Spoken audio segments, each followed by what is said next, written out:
এরকম ধরতে হবে বলছো? কেন? এরকম ধরলে পরে ওই পুরো সিনটা আসবে। আর এগুলো সোজা ধরলে তো একজনেরই আসে।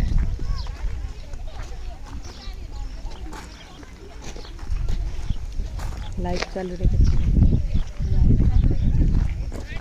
ইয়ে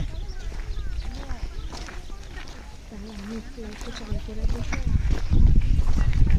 লাইট মানে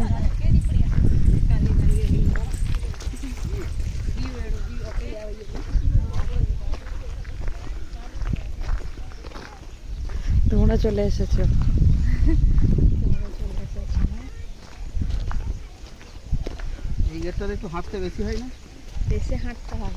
এই গেটটার কাছেই ছেলেপিলেদের খেলা, আর আবার ওইখানে ওই বাগিচার মতো 2 নম্বর করা। গেটটা দিয়ে কম হাঁটতে হয়, লেকিন ওটা থেকে আবার হেঁটে আবার এই দিকে আসতে হবে।